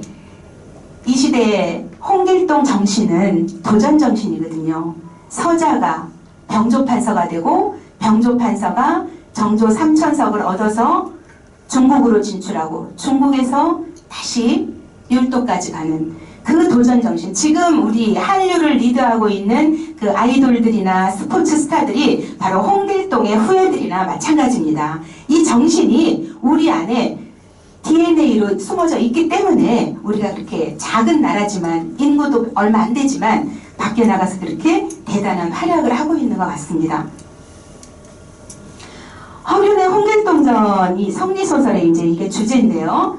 유형으로 볼 때 다른 모든 학자들은 현재까지도 대중소설, 통속소설로 알았지만 허균이라는 대단한 문필가요, 정치가요, 상상가요, 문인이었던 그분은 바로 이 홍길동전 안에 성리학을 물어놓겠다. 그래서 우리가 홍길동처럼 좌절하지 말고 홍길동처럼 네가 지금 신분은 서자이나 집에서 대접받지 못하나 거기서 주저앉지 말고 나가. 그리고 정말 그 비슷한 무리들을 활빈도 하고 또 구휼도 하고 하면서 그 홍길동 정신을 키워나가는 것이 바로 성리학자가 이 성리학을 백성 속으로 스며들게 한 아주 가장 쉬운 이야기라고 말씀드릴 수 있습니다. 그래서 유형으로 보면은 성리소설이요. 주제로 보면 인재 등용을 막는 적서차별의 폐지가 지금 우리가 알고 있는 홍길동전의 주제입니다. 그러나 내우외환, 그 당시에 내우외환의 절정기입니다. 사화가 빗발치고 전쟁이 빗발치고 위로부터는 청나라 오랑캐가 내려오고 아래로부터는 외구가 침몰하는 임진왜란, 병자호란, 임진왜란, 정유재란, 병자호란, 정축호란 전쟁이 한반도를 들끓을 때 이 3대 성리소설이 나옵니다. 그때 어떻게 대중통속소설로 이 대단한 사상가, 정치가, 문인들이 그들의 그 필살기, 문필력으로 대중통속소설, 남녀 사랑 이야기, 서자가 도술 부리는 이야기 이렇게 썼겠습니까? 꽁심이 있는 겁니다. 그 안에 감춰진 그것을 저희 교수님이 성리학의 도심, 마음의 문제인데 그 마음의 문제를 어떻게 쓰느냐에 따라서 지금 현재를 바꿀 수 있다. 그래서 내우외환, 기초곡사를 중점적으로 풍자를 해서 내우외환이 일어나기 전 상태, 그 전 상태로 내우외환을 원천적으로 해결하는 문제를 성리소설에 담아냈다가 홍길동전 야성미의 주제입니다. 그러면 춘향전을 보겠습니다. 춘향전은 감성미라고 이름했는데요. 380년 만에 춘향전의 원작가, 아무도 우리나라 1등 대표 고전을 춘향전이라고 알고 있으면서 그렇게 좋아하면서 작가, 내가 어디서 뚝 떨어졌죠. 부모, 엄마 아빠도 모르고 뿌리도 없이 작가 찾으려는 노력을 아무도 안 했습니다. 그런데 작가를 찾았죠. 그리고 그 춘향전의 암행어사의 모델이 성희성. 이 성희성은 조경남의 제자입니다. 이 후손에서 지금 와 계십니다. 한번 일어나보세요 잠시. 개서당 네. 후손이 와 계십니다. 예, 후손이 와 계십니다. 저기 다 모르실 텐데 그 성희성의 생가가 개서당이라고 봉화에 있거든요. 네. 그 봉화에 제일 종려가 저희 외할머니예요. 네. 그래서 저 교수님을 거기서 만났어요. 예. 네. 저희 교수님은 학술적 단서 근거가 있는 곳이면 그 어디라도 가세요. 그리고 그분들의 마음, 그분들의 생각, 그분들의 이야기를 다 듣습니다. 사실 연세대학교 연구자가 광통학 10경을 풀어내는 동안 얼마나 시간이 없었겠습니까? 그래도 개서당에도 가시고 또 장성에도 가시고 남해, 강릉, 조금 속도를 전국에 내겠습니다. 네. 이분이 바로 산서 조경남 선생님입니다. 춘향전의 원작가고 한국의 셰익스피어라고 명명했습니다. 영국에 로미오와 줄리엣이 있다면 한국에는 사랑문학의 최고봉 춘향전이 있다. 고로 이제 우리가 원작가를 380년 만에 찾았기 때문에 그 원작가가 바로 대단한 성리학자이기 때문에 성리소설까지 반열을 올렸기 때문에 이제는 춘향전의 원작가 조경남으로 인해서 한국의 셰익스피어라는 별명을 달아드려도 될 것 같습니다. 춘향전 연구는 월매의 성격고라는 학부 졸업 논문부터 시작을 하세요. 자, 춘향전 연구자가 춘향전으로 논문을 쓰면 춘향의 역사, 춘향전의 역사, 춘향전의 해서 앞에 춘향전이 붙어야 맞는데 월매의 성격고래요. 제목이. 춘향을 제대로 알려면 월매를 알아야 한다. 그래서 일찍이 그 앞세대 뿌리 연구에 방점을 찍고 항상 춘향에 비롯되면 월매다 해서 월매의 성격부터 분석해 들어가시는 겁니다. 치밀함이 좀 남다르시죠? 그래서 그로부터 56년 올해 2024년까지 춘향전 연구도 56년 동안 수많은 저서와 논문으로 쭉 연구를 진행하셔서 춘향전의 감성미까지 왔습니다. 춘향전에도 이 원작가를 찾아내면서 여러 가지 질문을 하세요. 자, 춘향전의 그 연구는 이렇게 저서로, 이 예술사는 8권짜리 총서입니다. 춘향전으로 모든 예술로 다 재창작이 되고 있어요. 판소리, 오페라, 드라마, 시, 소설, 창극, 애니메이션까지 춘향전이라는 장르로 안 만들어진 예술 장르가 없어요. 그 예술사를 전부 다 총서 8권으로 다 정리해 내셨습니다. 그리고 이렇게 계속 저서를 내시고요. 자, 춘향예술의 역사적 연구가 2000년에 연세대학교에서 나오고, 춘향전의 비밀이 이듬해 작가의 비밀을 가지고 서울대학교에 들어가고요. 2002년도에는 이 일본 호세이대에서 번역을 합니다. 일본 사람들이 우리 교수님의 저서를 번역해서 학생들을 가르쳐요. 자, 그리고 2016년도에는 서울대학교에서 춘향전 주석이 나오는데 대한민국 학술원 우수도서가 됐고, 산서 조경남이 춘향전의 작가라고 이렇게 표지에 명시가 됩니다. 이 산서 조경남 선생님 잘생겼죠? 이분의 저술도 난중잡록, 속잡록, 역대요람, 소견록, 병홍자전, 이 모든 문장을 대문호가 바로 마지막에 쓴 작품이 바로 춘향전입니다. 이런 상서로운 사건이 일어났는데 이때부터 일기를 쓰세요. 13살에 하늘의 해가 3개가 뜨고 무지개가 이 3개 해를 관통해요. 대문호의 눈에는 이 부분이 그냥 지나칠 수 없어서 이때부터 일기를 쓰셔서 57년간 일기를 쓰십니다.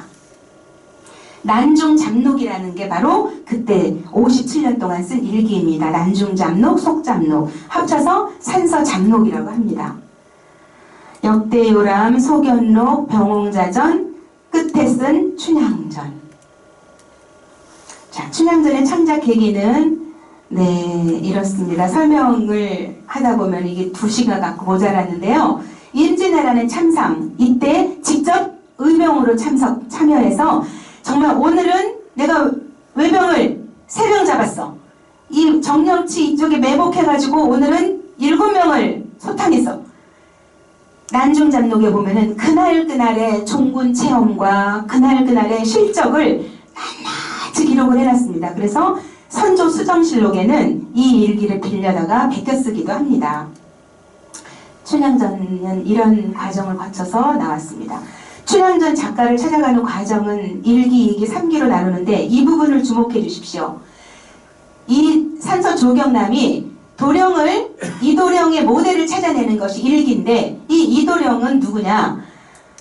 남원부사로 오는 성안이 부사의 아들입니다. 이 성안이는 퇴계 이황의 제자 한강 정구의 제자입니다.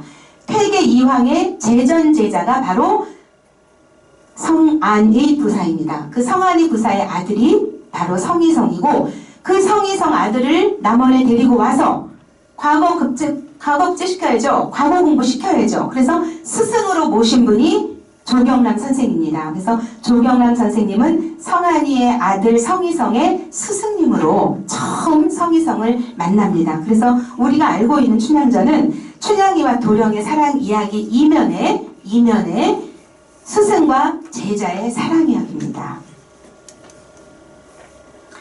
그러면 조경남 선생님은 또 누구냐? 성안이 부사가 아무나 선생님으로 자기 아들을 맡겼을까요? 조경남 선생님은 율곡의 제자인 중봉 조헌의 제자입니다. 자, 보세요. 퇴계 항맥의 성안이 부사와 율곡 항맥의 조경남이 남원에서 만납니다. 그 아들 성희성을 율곡의 제전제자가 가르칩니다. 이런 항맥이 춘향전에서 다 녹아 있습니다. 대단한 성리학의 기반이 춘향전 안에 녹아 우리 있죠. 조경남 선생을 위해서 박수 한번 쳐주고 얼마나 대단합니까? 섹스피어가 못 따라오잖아요. 성리소설을 밝혀가는 과정에는 엄청난 제재가 많이 들어가는데요. 하나하나의 제재가 성리학적 요소가 많습니다.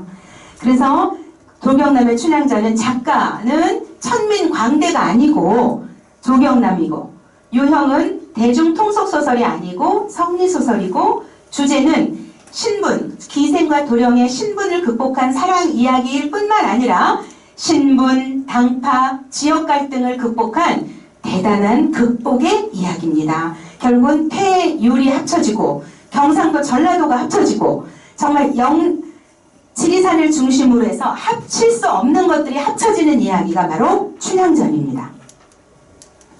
자, 이제 마지막 대단원 구운몽이 남았죠. 구운몽을 구조와 주제의 비밀을 밝혀내세요. 이분이 서포 김만종 선생님이십니다. 이 구운몽도 역시 아까 1971년 2조 소설에 나타난 인간상에서 이번에는 공명형 인간상 양소유를 중심으로 연구한 논문이 53년의 연구를 거쳐서 지성미로 나옵니다. 구운몽에도 대제학이 어떻게 소설을 지었을까? 이런 위대한 질문을 던지는데 여기서 바로 성리소설의 단초가 풀어지죠. 구운몽이라는 소설 작품 안에 이러한 구조물이 들어있다고 보셨습니다. 이런 구조물. 그래서 이 구조물이 이 소설 안에 들어있는 것을 내가 끝까지 평생을 거쳐서라도 이 소설 작품 안에 있는 이 구조물을 내가 밝혀내는데 목숨을 걸겠다 해서 구운몽의 구조적 연구 1, 구조적 연구 2, 구조적 연구 3, 4, 5 한 20번, 50번 가면 이 구조가 밝혀지려나? 이렇게 원대한 목표를 세우고 구운몽을 구조적 연구로 풀어내셨어요. 그랬는데 제목이 한번 바뀝니다. 구운몽의 구조적 연구 1, 2, 3, 4, 5까지는 잘 왔는데 마지막 6 쓰려니 제목 독점했어? 언제까지 그 구조적 연구라는 제목으로 풀 거야? 라고 학계에서 이야기가 수근수근 나옵니다. 우리 교수님께서 사실 내심으로는 구운몽의 구조적 연구 6인데 제목을 바꿉니다. 관념적 삶과 그 공감의 지평. 사실은 구운몽의 구조적 연구 6입니다. 1974년도에는 연세대학교에서 최초의 영업한 논문집 한국학 연구에 Structural Study on 구운몽이라는 제목으로 영어로 논문이 수록돼서 해외로 나갑니다. 1977년, 그로부터 3년 뒤에는 한국 유네스코에서 코리아 저널, 대단한 잡지인데요. 여기에서 이 영문 번역본이 그대로 수록돼서 한국학 관련 도서관, 학교로 전부 다 전파가 됩니다. 이 구운몽의 구조적 연구가요. 그래서 최초로 그때 학계의 평가가 세계적입니다. 이것은 구운몽을 구조적으로, 소설을 구조적으로 연구한 최초의 논문이기 때문에 이 한국학 연구의 굉장한 우수도서로, 우수 논문으로 평가를 했고 50년이 지난 지금도 이 논문은 인용되고 있습니다. 이렇게 생겼습니다. 표지가. 영문 연구 저널 표지가 이렇게 되어 있고 이렇게 영문으로 수록이 되었습니다. 그로부터 쭉 계속해서 이렇게 논문을 써나가십니다. 이 성리소설을 밝히는 과정입니다. 논문의 저서도 보십시오. 이렇게 수많은 저서와 논문을 통해서 성리소설까지 옵니다. 그래서 기념비적인 것은 구운몽의 비밀, 구조와 주제의 비밀을 밝혀서 결국은 구운몽 안에 있는 최고 지성인, 임금님의 스승인 대제학이 쓴 구운몽에 담겨있는 그 구조를 뚫었다는 이야기죠. 그걸 지성미로 밝혀냈습니다. 이 책이 지금 오고 있습니다. 자, 아까 응용학을 말씀드렸는데 대전에는 최초의 서포 충효 소설비를 세웠고요.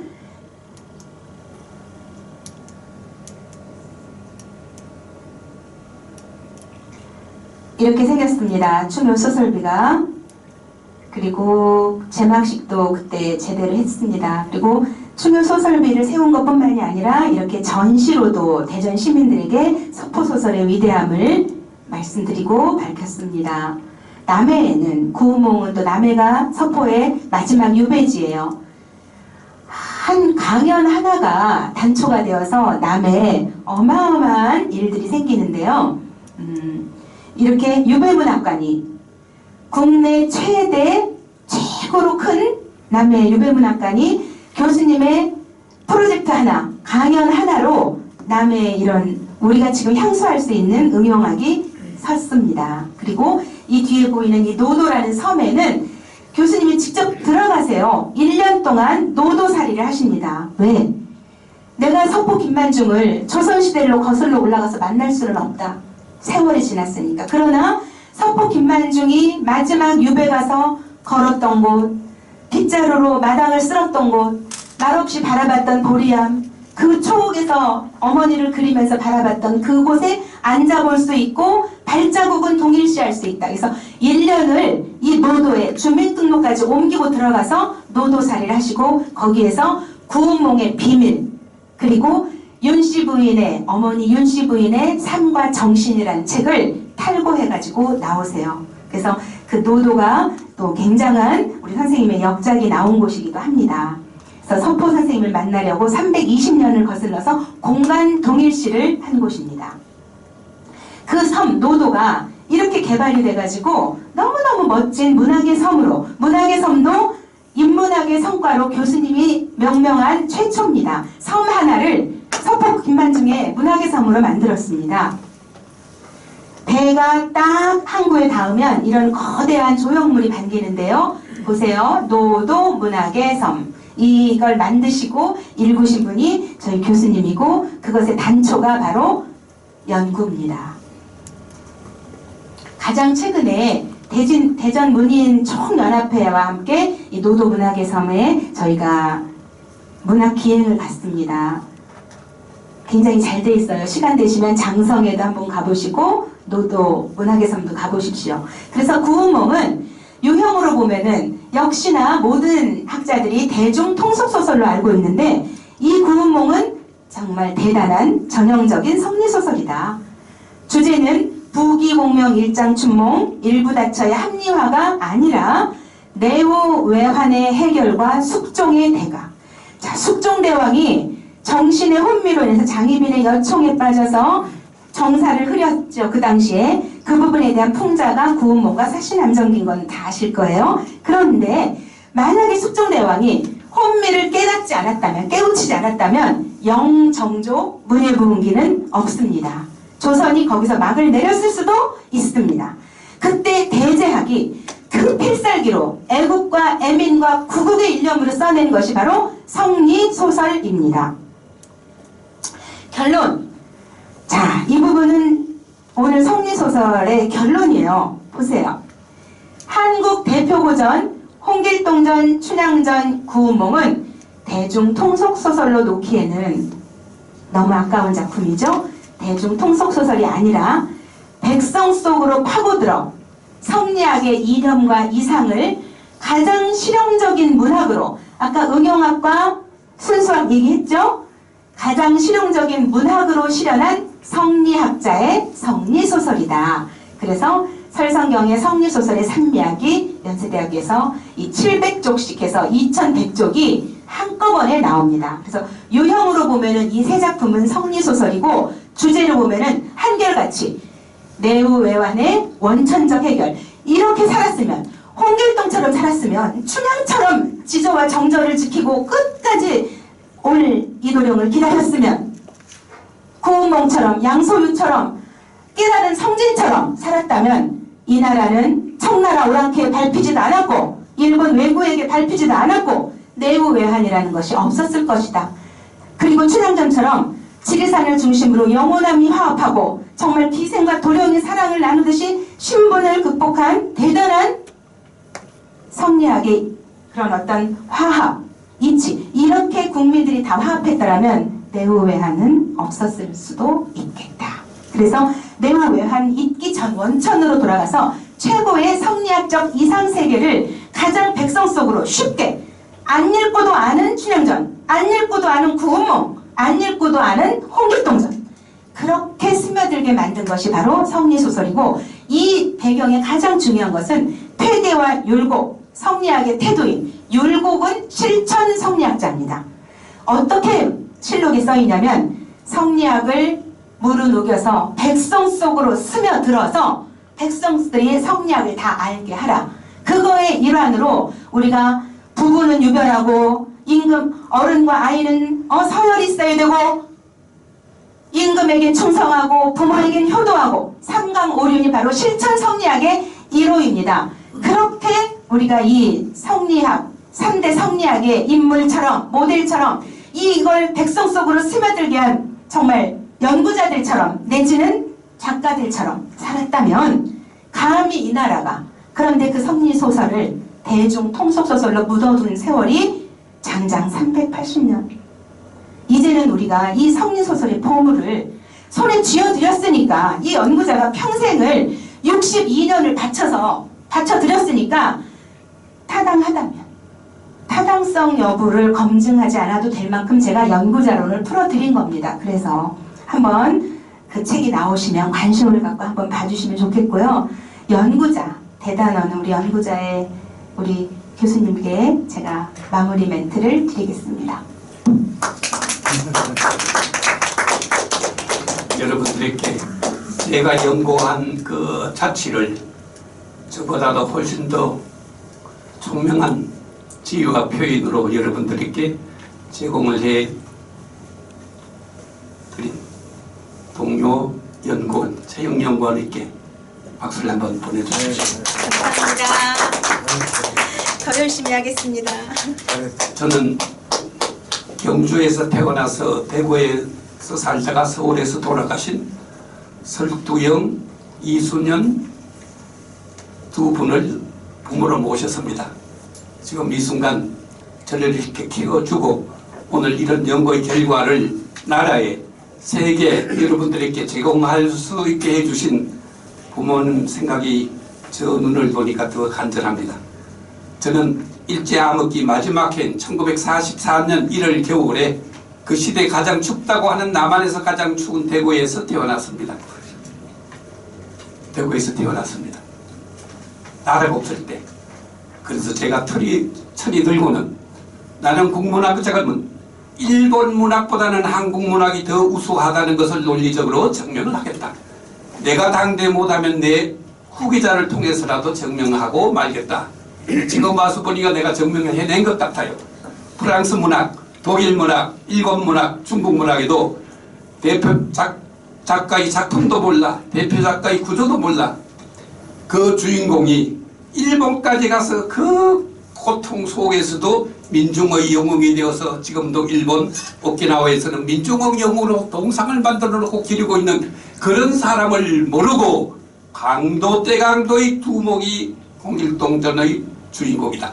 이런 탁치 않는 얘기를 그래도 한 명의 연구자가 훌륭한 스승 김동욱 교수, 이가온 교수, 더 크게는 외솔 선생님, 위당 선생님, 용재 선생님, 한결 선생님 이런 선생님의 정신을 물려받아서 내당대 춘향전 50년, 구흥업 50년, 홍길동전 50년, 천주가로부터 윤동주 지금은 한강의 채식주의자까지 펴내서 한국도 문학 강국이야. 일본 문학 겐지모노가타리 1000년 전에 그 작품보다 우리가 더 우수해. 중국의 삼국지 연애에 미치지 않아.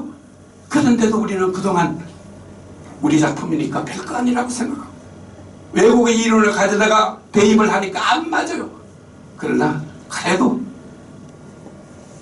내가 믿는 하나님께서 특별히 좀 더 지혜를 주고 제가 또 좀 더 열심히 하고 또 여러분과 같은 이런 훌륭한 귀중한 응원자들이 또 동료 연구자들이 여기까지 올 수 있었던 것은 예산 일이 아니라고 생각합니다. 외국에도 그런 사례, 제가 아는 한 사례가 없어요. 한 개인이 한 연구실에서 단 2명의 연구실에서 정부나 기업으로부터 어떤 지원도 없이 30-40년 동안 이것을 해냈다는 것은 홍길동 정신이고 춘향 정신이고 성정 정신이고 조계훈남 선생의 정신이고 김만중 선생님의 정신이고 허균 선생님의 정신이라는 생각을 가지고 있습니다. 그래서 우리들이 이제 똘똘 뭉쳐서 제 연구 성과가 나오면 잘 읽어보시고 한국이 그런 나라야. 그 결과 이제는 한강이 노벨상 받지 않았네. 또 한강이 노벨상을 받은 이면사를 얘기하면 또 재미난 얘기가 많습니다. 예? 그 배경에는 구운몽이 있고, 네, 구운몽이 있고, 또 오랜 역사적 전통이 있고 우연히 나온 게 아닙니다. 그래서 신라 고려 조선 시대의 오랜 전통 끝에 이제는 한국 문학이 세계 정상이 될 수 있다는 구체적인 사례를 보여주었습니다. 물론 아직도 미숙하니까 너무 엄난성을 가지고 있다, 너무 정치적인 문제를 담았다는 비판도 받지만 한국이 이런 옛날부터 문학 강국입니다. 또 강의를 만들어주신 성남문화원의 여러 분들께도 이 자리를 빌어서 다시 한번 감사하다는 말씀을 드립니다. 고맙습니다.